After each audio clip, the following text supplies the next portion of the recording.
Welcome back to the Mom and Kid Show. I'm Damien, one of the kids. I'm Daniel, the other kid. And I'm Araceli, the mom. Today we're going to be doing Bible study number 5. Number 5. Genesis 27 through 31. Yep, and we did it a little bit different this time. We each got chapters assigned, and so let's start off with chapter 27, which is my chapter. So we've talked about Esau and Isaac, and Jacob, how the family is just it's a bit dysfunctional. And we have 27, which starts off with that Isaac is getting old, and so he can't see, and he tells his son, Esau, he calls him out. He's like, "My son," and he answers him, "Here I am." And that "here I am," we've seen it before. And so I looked into it, and it's a state of being. Here I am in the Bible, like things, God speaks to them and things happen after that. But I was looking into it that if it's like a form of like resetting your nervous system, because if you're angry or if you're like irritated, frustrated, you cannot say "here I am." Like you can't actually like stop and say "here I am," like without turning like happy or like calm. it calms you. Like It brings you you can't really do that. like back to into like the present moment, to be able to like listen and to be able to think. And so that was pretty cool. So would you say like we could do that like if we just need to calm ourselves down? Yes, that is something that I have been using out after I found it out, and just bringing awareness into my body and a willingness of just like saying, "Here I am in the middle of this chaos. Here I am in the middle of like all this frustration." But it just allows you and gives you like permission to just like be. Well, you heard it here from the Mom and Kid Show, that you should always say "here I am" when you're frustrated or sad or Yes. anything not good.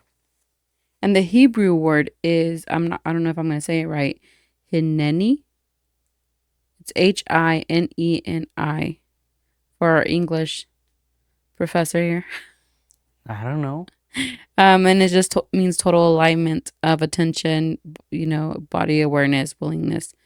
So yes, so we see that Esau says, "Here I am," and Isaac is like, "Go get your bow and arrow and go hunt. I think it says, verse 3, "Now therefore please take your weapon, your quiver and your bow, and go out to the fields and hunt game for me." He's like, "And then make me the food and come and give it to me, and I will bless you." And so we have Esau goes off to hunt, but we have Rebecca that heard that. And so Rebecca goes and tells Jacob, "Hey, I heard your dad's going to bless your brother.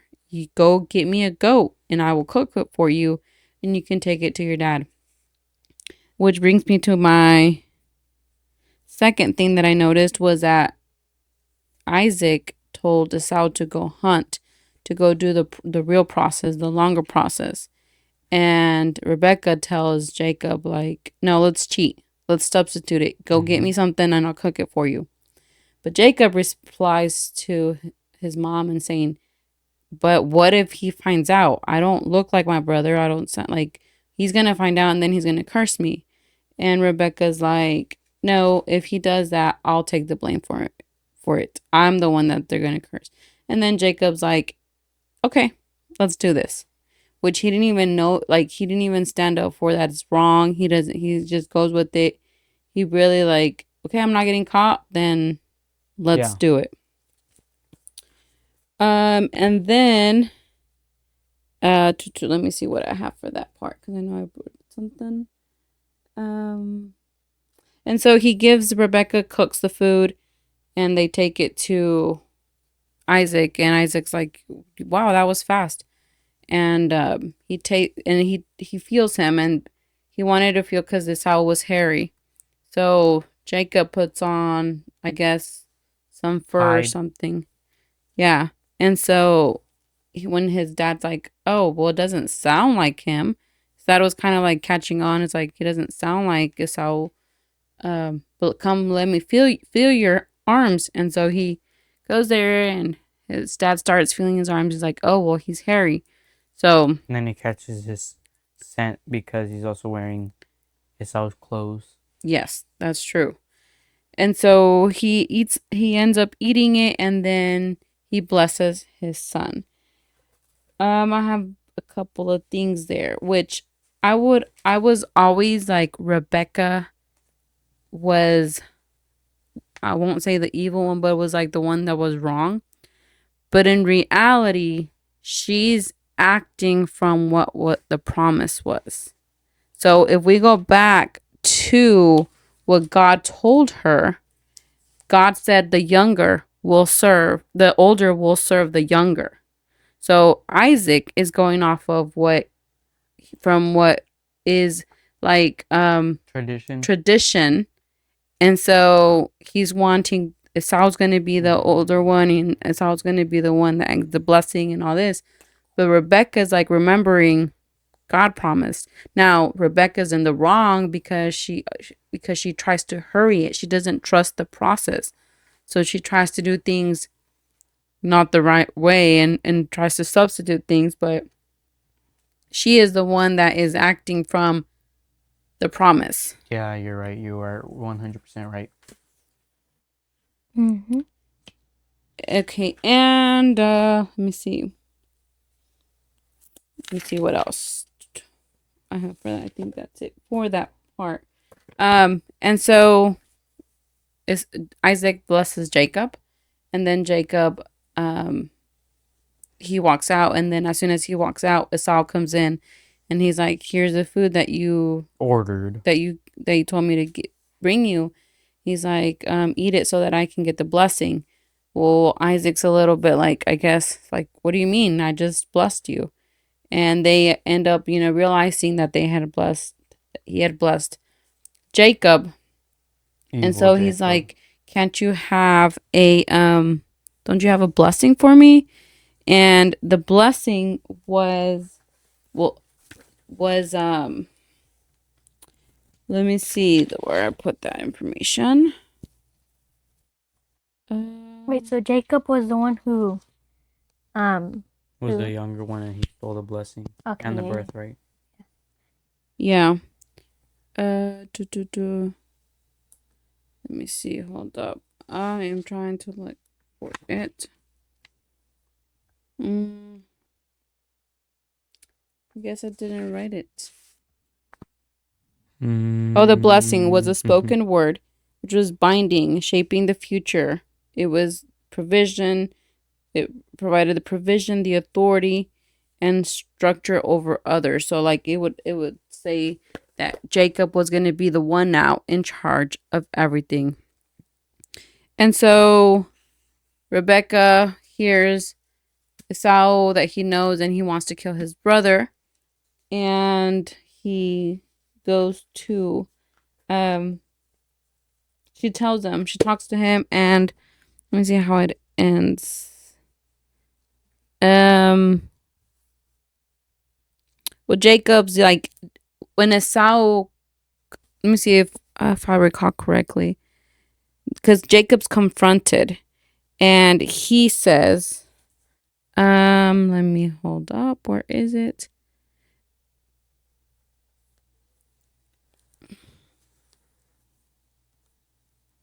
Where is that part? I'm looking backwards. Do do do do do do do do do do do. Do do do do do do do do do do do. Brum do dun dun dun dun dun. Da da da da da da da da da da da da. I'm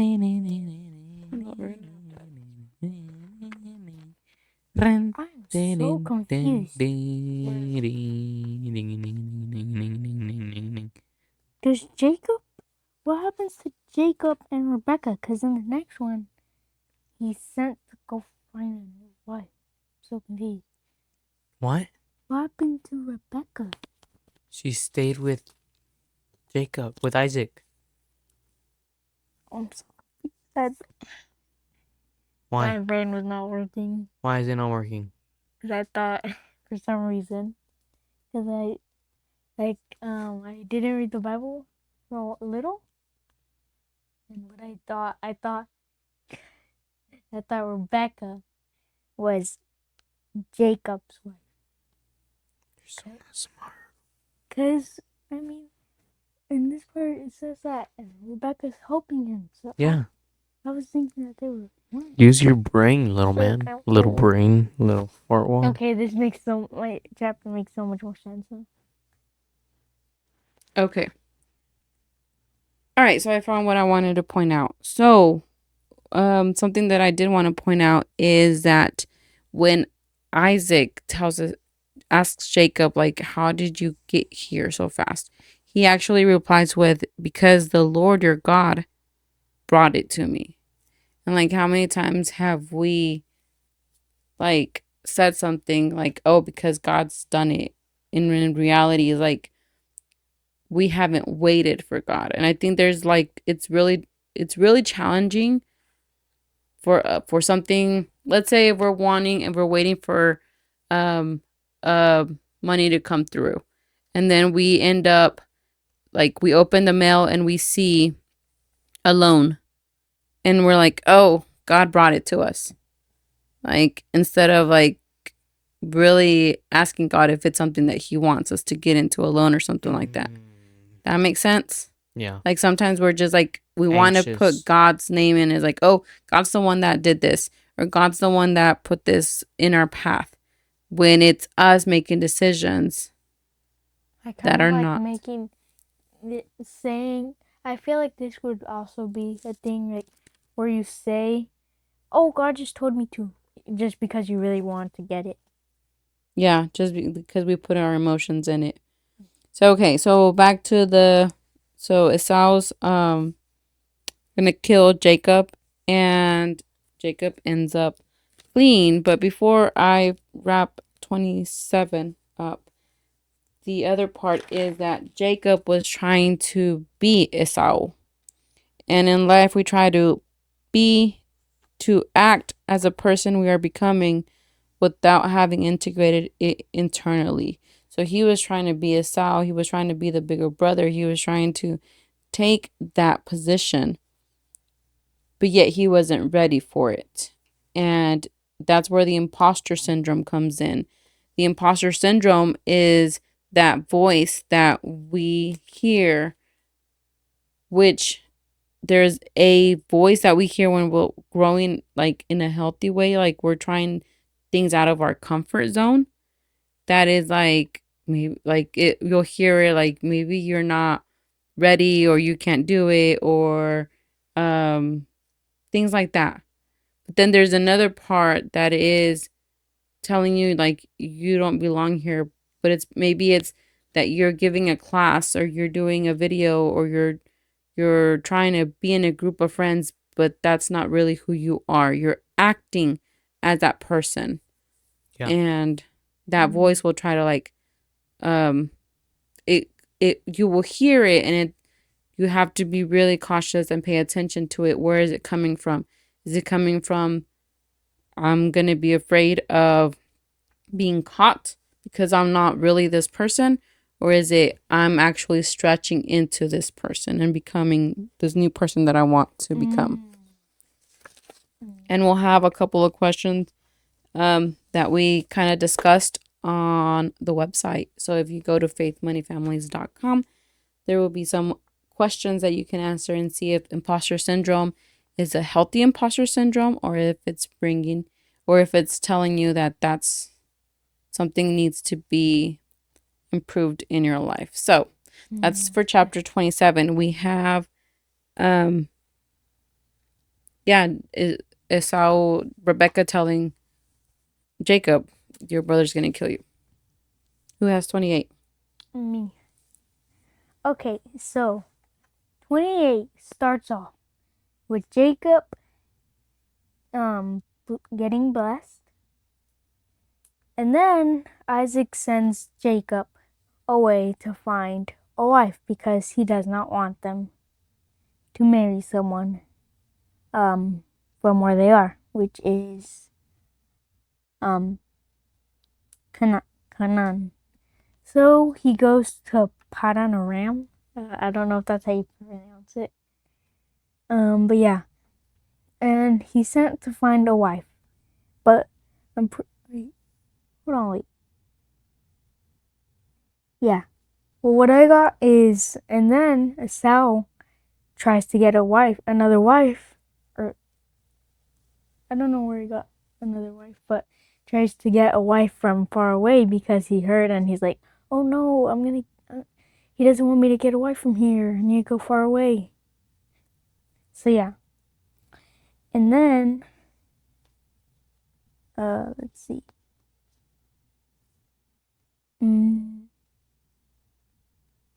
See, where is this?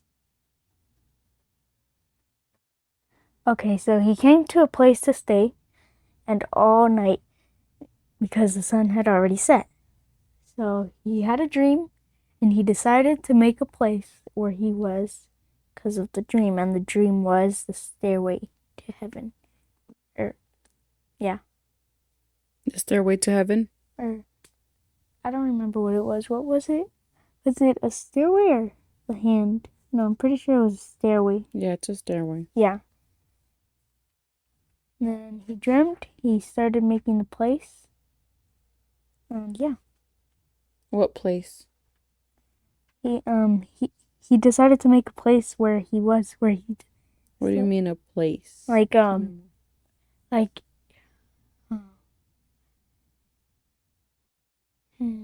like kind of like a new, like, cause he was in the middle of nowhere. Mm-hmm. So he decided to make it like a mini village, I guess, like a place. I don't know if it was a village. I think he just put A rock rock, with a oil on stone, it. like stones. Well, he made a place. I know that. He named it something, but he didn't. Oh. He didn't But do anything about yeah, it. he decided to make a place because of the dream. What So- happened in the dream?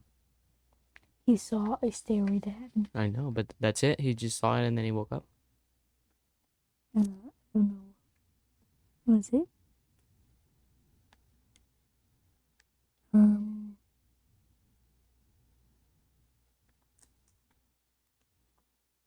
It says it's a gate of heaven. I don't know. All right, let's pause it again. Look over it and tell me, because You're leaving out information.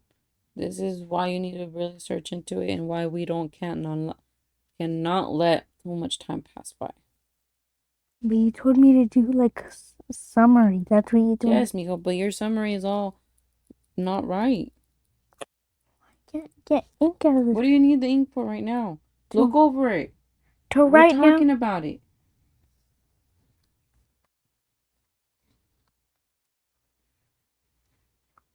So it got sent away.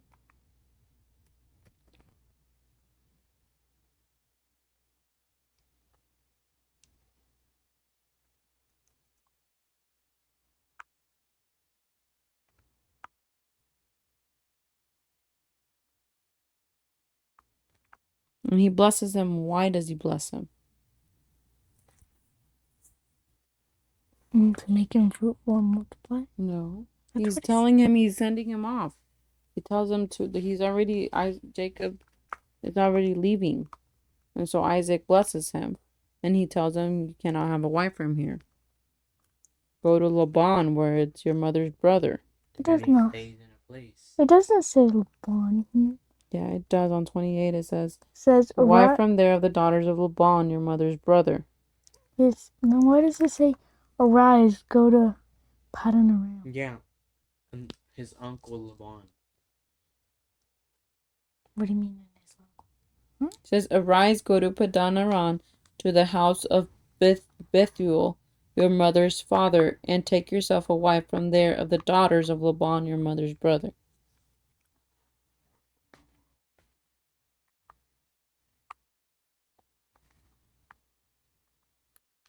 Then he lays down on a rock. Where are you? I'm not seeing any of this. Where are you at? I'm at verse 4. Well, that's the blessing, and then you're gonna have to skim through it. Okay, so married. And then Esau gets married. And then later, it says that in 11, it says that Jacob found a stone, so he went to sleep on it. And then 13, it tells you what the Lord says on the stairway. And then 15, he wakes up. 18, he makes a pillar, pours oil on it. And then he names the place something that means something else.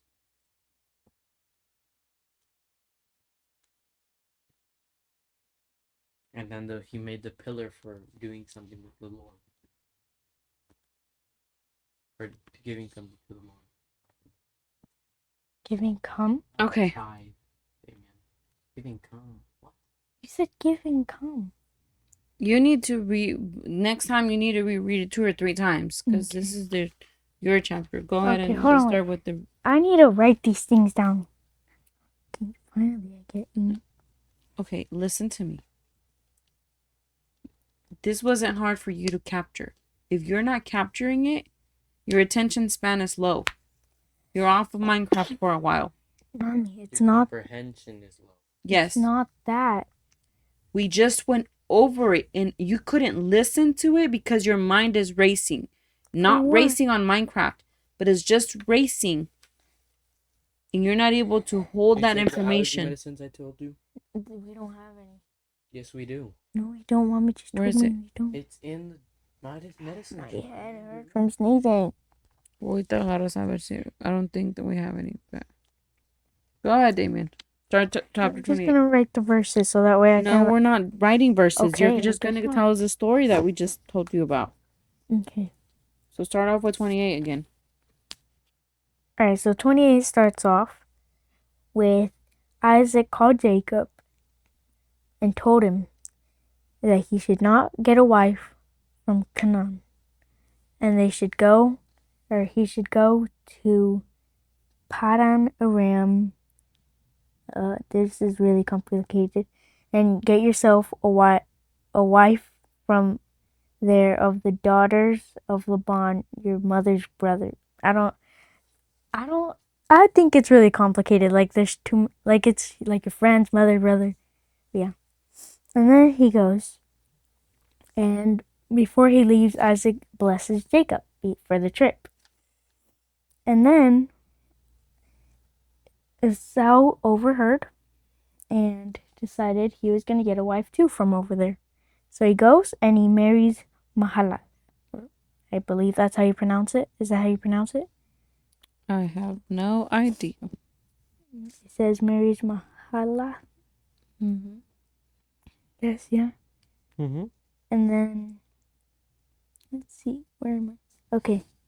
And then he came to a certain place. He went out from Beersheba and went towards Haran. So he came to a certain place and stayed there all night. And then when he was dreaming on the stairway to heaven, God said, he said, I am the Lord God of Abraham your father, and the God of Isaac. The land on which you lie I will give to you and your descendants. Also you and your descendants shall be as the dust of earth. You shall spread abroad to the west and east, to the north and south, and in you and in your seed. All the families of earth shall be blessed. And then he woke up. There's more. Behold, I am with you, and will keep you wherever you go, and will bring you back to this land. For I will not leave you until I have done what I have spoken to you. And then Jacob wakes up from his sleep and said, Surely the Lord is in this place, and I did not know it. So he decided to put a pillar and pour oil on it as like a place to give. And then What did he use as a pillar? a rock. The rock that he was sleeping on? Yeah. That's where he decided to sleep, on a rock. Just a random rock. Yep. Yeah. I wonder how comfy those rocks were. Mm-hmm. Do you think there was different brands? Maybe.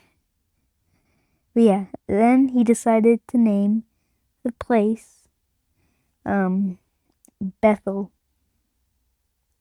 But the name of that city had been Luz. Does Bethel mean anything? I actually do not know.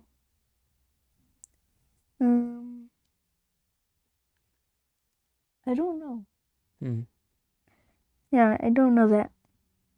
But then Jacob made a vow, saying, If God will be with me and keep me going in this way that I'm going, and give me bread to eat and clothing to put on, so that I come back to my father's house in peace, then the Lord shall be my God. And this stone which I have set as a pillar shall be God's house, and of all that you give me, I will surely give you a tenth to you. That's where we get. Is that where you get the giving rule, like 10%? The tithe? Yeah, the 10%. I think throughout the Bible, 10% is mentioned.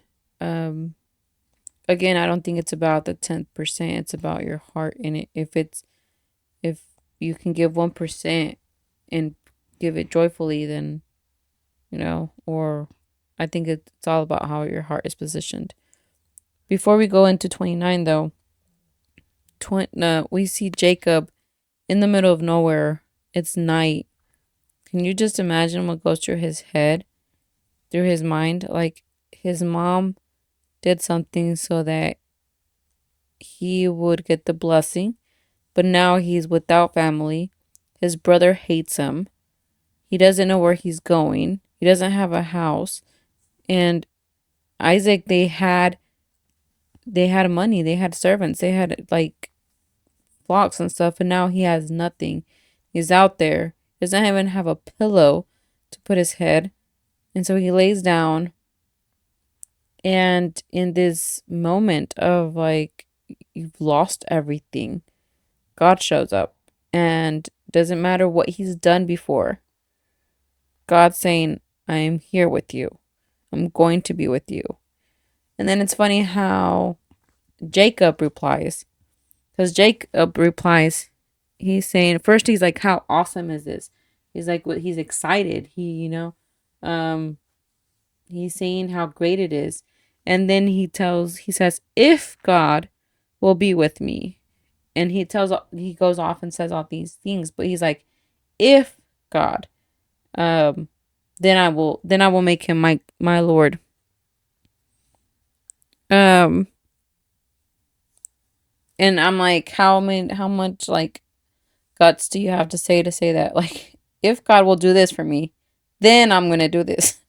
Like, and I think that's just funny how he Well, I think it's God promises that, and he's just like, as long as, and he knows that the Lord is true, so he's saying that forever, or however long the Lord like keeps up to his promises, I will keep up to mine. Also, isn't it crazy that this whole like Jacob and Esau thing, Jacob has had, wait, no, Esau, I believe, has had to deal with all this. Yeah, he's had to And what I just imagine is like once Jacob lays down, there's just like a little angel in the rock, and he's just like, "Ooh, let me go into this guy's brain and make him dream something." Could be. That could be how dreams happen. Bruh. All right, let's jump into 29. Who's Okay. 29? So, me, yes. So 29, it starts off, and Jacob finally is in the land of the east. So, Padan Aram, which sounds like a Star Wars name. It was a custom there to wait for all the flocks to arrive before removing the stone and watering the animals. So he sees a big a well in the distance that has a stone on it, and there's 3 flocks, and the people there are herding the sheep towards like the well, and they have to wait for everyone to get there to open the well so the sheep can drink. And then so he sees a random person,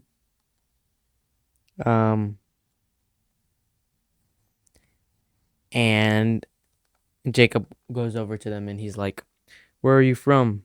He's like, "We are from Haran," they answered. "Do you know a man there named Laban, the grandson of Nahor?" Yes, we do. Is he doing well?" "Yes, he's well." "Look, here comes his daughter Rachel with the flock now." Okay. Then Jacob's is like, it's still broad daylight, too early to round up the animals. Why don't you water the sheep and goats so they can get back out to the pasture?" He's like, "Well, we can't water the animals until they're all there." So he's like, "Wouldn't it be smarter to open the well, and then whenever whenever they need water, they just go there and they leave." Um, and so Jacob's like, "Okay, whatever." Um, then Jacob meets Laban, and he's like, "I want to marry your daughter," basically. And then he also Straight to the point. sees Leah, which is another one of Laban's daughters, The oldest one. the older one, yeah. And she's also pretty, but Laban's Jacob is like, I like her, but I love Rachel. Well, I think the description that is in the Bible says Leah's eyes were delicate, but Rachel was beautiful. I don't know Yeah. what that means, like delicate, like she had weird eyes or Mine says, I guess it meant her like eyes were like, I don't know, they're like really nice, maybe. I don't know. it says that there was no sparkle in Leah's eyes. Oh, Hmm. is that So good basically, or bad? he's trading his work for Laban. He's working for Laban to marry his daughters. So he works 7 years, and he gets to marry one of them. And it's dark, and they're having the engagement at night, and he marries one of them. Then in the he goes to sleep with her, and then in the morning, she's like, You're not Rachel. You're Leah, Laban." So he goes to complain to Laban, and Laban's like, "Well, here where I'm from, it's accustomed to have the oldest daughter marry first." So he's like, "Okay, another 7 years, and I'll let you marry Rachel." So he does that. He works another 7 years. He gets to marry Rachel. And Imagine so, having to work 14 years just to marry someone. yes. That's true love. And so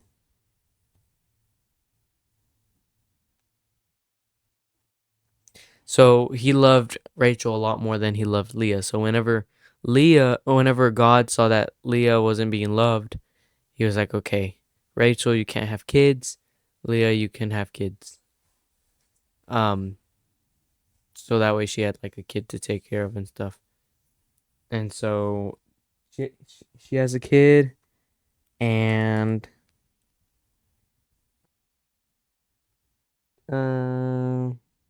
she named him Reuben. She said, "For the Lord has noticed my misery, and now my husband will love me."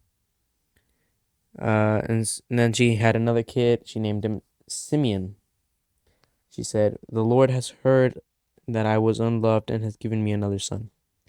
Then she got pregnant again and gave birth to another son. His name was Levi or Levi, I don't know.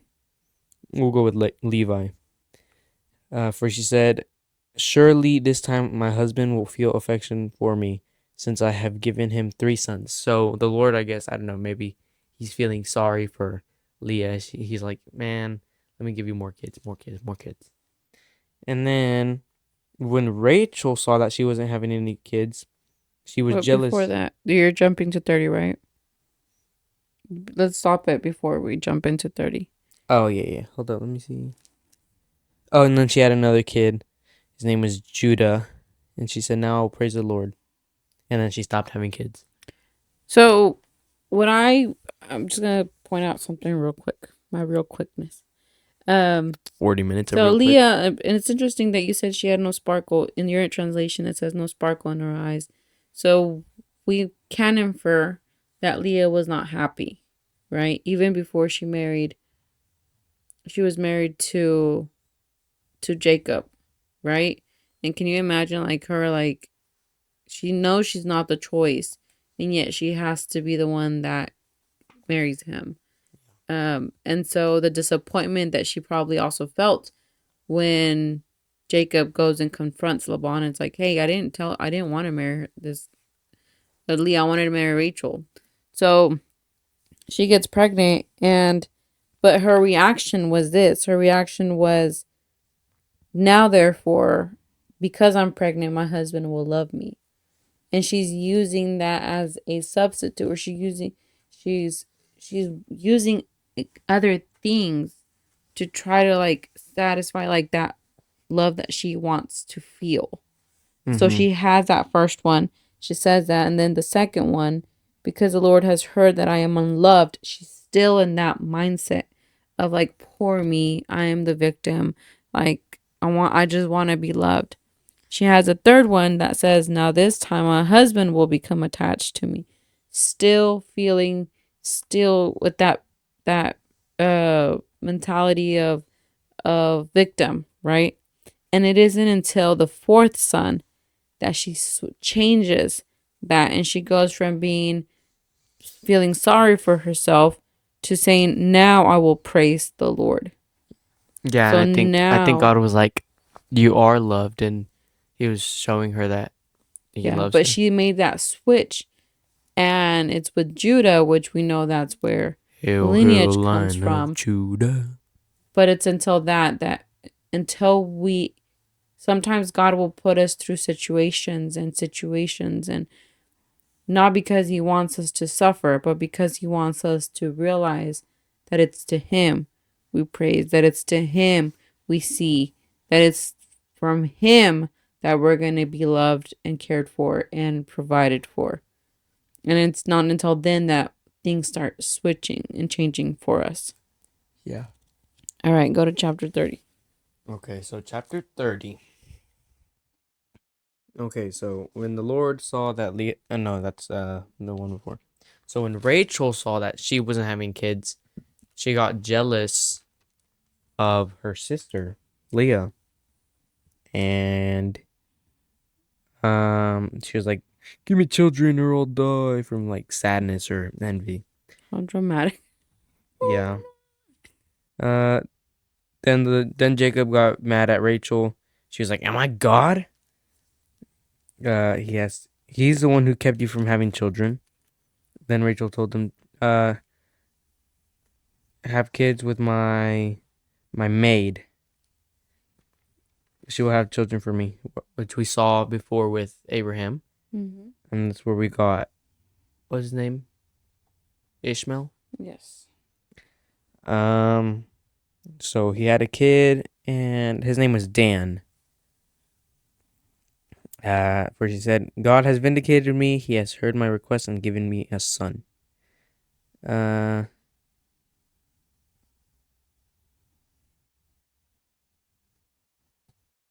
and then the maid had another kid, and his name was Naphtali. She said, I have struggled hard with my sister and now I'm winning. So she's just using these kids as like a status level. And it's funny because they keep competing and they have more and more kids. And I just imagine Jacob over here in a corner, like, how am I going to feed them? So he's just over here thinking. I just imagine like level 5. And then Leah realized that she wasn't getting pregnant anymore, so she took her servant and she made her have kids. And What? Leah It's named so him weird. Like it's saying that like made her Gad. have kids. She named him Gad, Gad. So I feel like yeah. it's just weird that it says it like, and she made her have kids. Like have Now kids now. Gad. What does Gad mean? I have no idea. Let's see.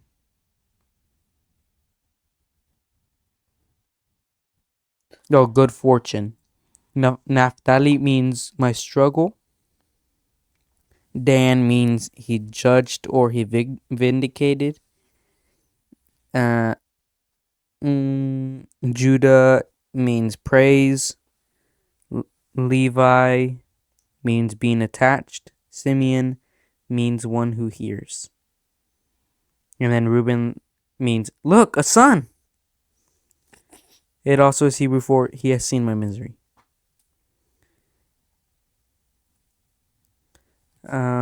Okay, so then so she named him Gad. She said, for how fortunate I am. Then the servant had another son, and she named him Asher, which means happy. So First she said, what joy is mine, now the other women will celebrate with me. So then Reuben is in just like exploring, and he finds these little flowers that are linked to fertility, which like is having kids and stuff. And Rachel is like, I will trade, or give me your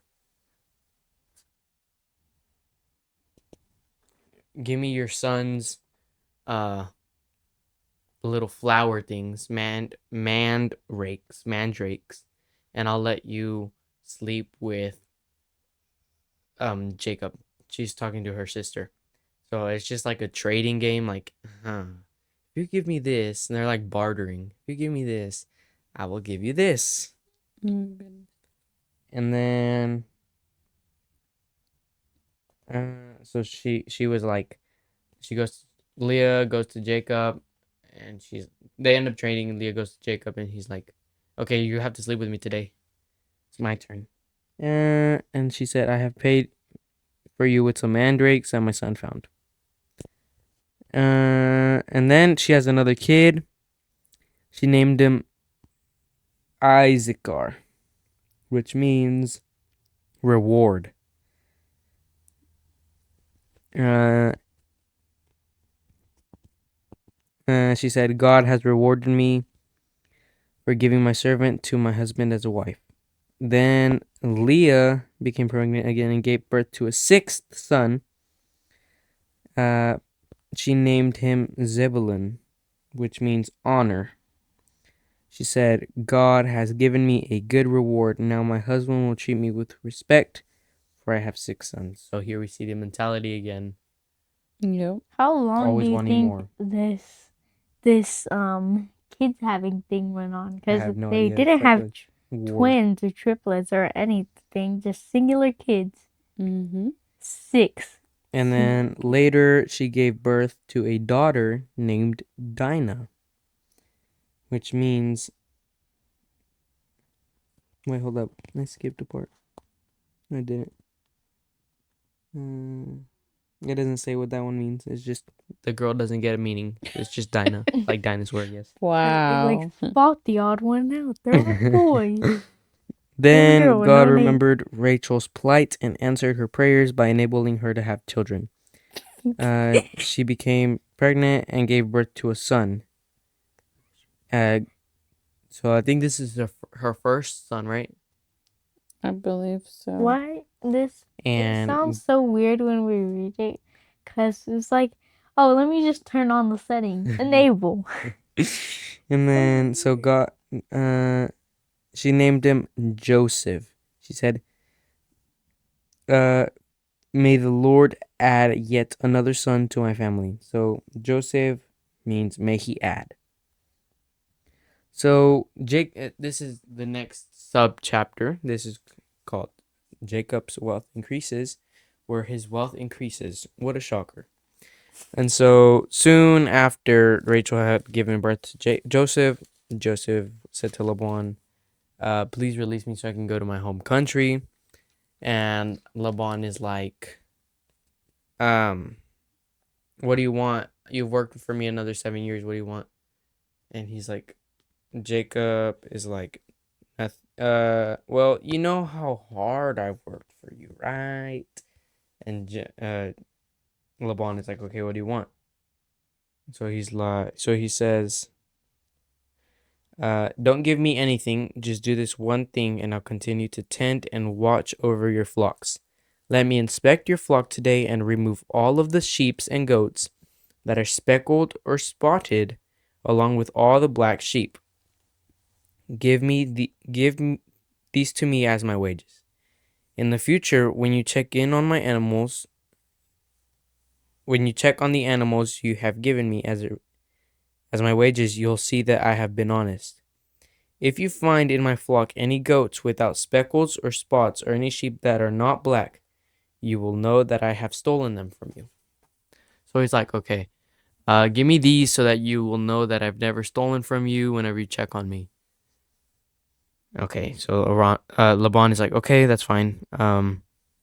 But the same day, Laban went out and removed the male goats that were streaked and spotted, and all the female goats that were speckled or spotted or had white patches, and all the black sheep. He placed them in the care of his own sons, who took them on a 3 days journey from where Jacob was. Meanwhile, Jacob stayed and cared for the rest of Laban's flock. So he's like, yeah, I mean, that's fine. And then he's like, yeah, get them out of here. Hurry, run. Yeah, and we've seen that throughout. I mean, he's cheated him out. But isn't it interesting how Laban has cheated him out when he cheated his brother out? Revenge. It's like karma. Karma. Imagine how tired the sheep must be. They just walk Yeah. for 3 days. What did I do, bruh?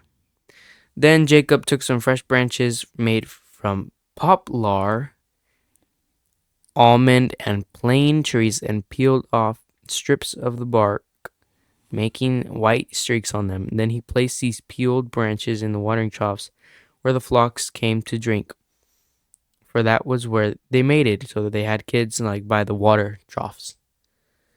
And when they mated in front of the white streaked branches, they gave birth to the young that were streaked. So that's kind of weird. It's just like, there's a piece of wood over there that has white lines. So now my baby's gonna be white lines, even though they're like brown and yellow sheep.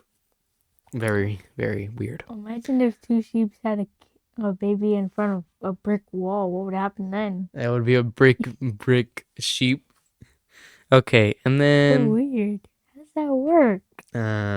Jacob separated those lambs from Laban's flock, so he just outplayed him basically. And at mating time, he turned the flock to face Laban's animals that were streaked or black. That is how he built his own flock instead of increasing Laban. So he just took the newborns from Laban's flock instead of having to go and increase his flock. Whenever the stronger females were ready to mate, Jacob would place the peeled branches in the watering troughs in front of them. They would mate in front of the branches, but he didn't do this with the weaker ones, so the weaker lambs belonged to Laban, and the stronger ones were Jacob's. As a result, Jacob became very wealthy with large flocks of sheep and goats, female and male servants, and many camels and donkeys. So he just basically breeded them to be strong and his. And Very, so very cool. he used to his advantage the years he had worked, and he had learned 21 years. all these tricks and things to do to get what he wanted. And so when he positioned himself to Laban and be like, and he was like, hey, you know, let's do this. I mean, it's kind of like he knew what he was going to do. And so in life, everything that you do ends up being something that is going to be used for you. Experience always wins. Do you think that would still work today? We could just like breed sheep in front of a piece of wood. I mean, there was probably like some science behind it. Yeah. That was probably a setting. Like the square that you did in science class where the DNAs cross up. Yeah. There was probably something That's scientific. But it was the Lord's there. will, so. That's an X. And he had a dream of this before, so. You did? Yeah, I think it says somewhere that he had a dream that God was. That's why he was like, I need to leave, because God was telling him it's time to move on. So on chapter 31, Last chapter, we see that Jacob, you know, it's time to move, and so he's trying to get his stuff, and he tells Rachel and Leah, hey, it's time for us to go. I know that your dad's not real happy with what's going on, and so let's go. And they're like, wait, well, what happened? Like, we need to get our stuff. And so they end up saying, you know, hey, we got our wages, our flock. Let's just go. And, it says, and he saw it in a dream, and behold, the rams which were in verse 10. But he mentions it. He's like, I saw in a dream, and behold, the rams which leaped upon the flocks were streaked, speckled, and gray spotted. And the angel of the Lord spoke to me in the dream, saying, Jacob. And I said, here I am. And I think that's the first time that Jacob says, here I am. he's always. Esau was the one that said it before. And I don't think Jacob pretended to be Esau too. So now he's saying, here I am, like actually, to God. And he said, lift your eyes now and see all the rams which leap on the flocks are streaked, speckled, and gray spotted. For I have seen all that Laban is doing in you. Again, like just telling us to, hey, trust. God is watching. God sees everything that is happening, and we should trust him. And so he tells, you know, Rachel and Leah, they get ready, and they head out, and he kind of like, he heads out secretively. He doesn't really tell Laban that he's leaving. Then Laban finds out. He follows him, and he's like, he confronts him when he gets near. He's like, why did you just leave? And he's like, you didn't allow me to. You were stopping me from leaving, because Laban knows, you know, how blessed, how hard the work is. How blessed he is because of Jacob being how there. hard the work is of Jacob. Mm-hmm. It says that Jacob, he's like, well, I thought you were gonna, because he noticed a change in attitude from him ever since he like rigged the sheeps. Mm-hmm. And he was like, well, if I tell him that I'm leaving, he's probably gonna take my wives and my kids. Yeah. But God speaks to Laban and says, hey, you don't talk about him bad or good. Like, you're going to not do harm to him. So Laban's like, you know, hey, I can't really say anything because God said not to do anything to you. But he's like, but you guys stole something from me. And so Rachel had, whenever she was leaving, she went into the house and stole Laban's idols. And so she brings them with them, and Jacob didn't know. And Jacob's like, well, if you find anything that is yours, feel free to take it. Yeah, and kill that person that stole it. Because he was like, nope, we didn't steal anything. So they search everything, and Rachel ends up sitting on the idols. And so she's like, the dad ends up like not being able to find it. And so then Jacob gets real upset because he's like, you're accusing me of something you can't even find.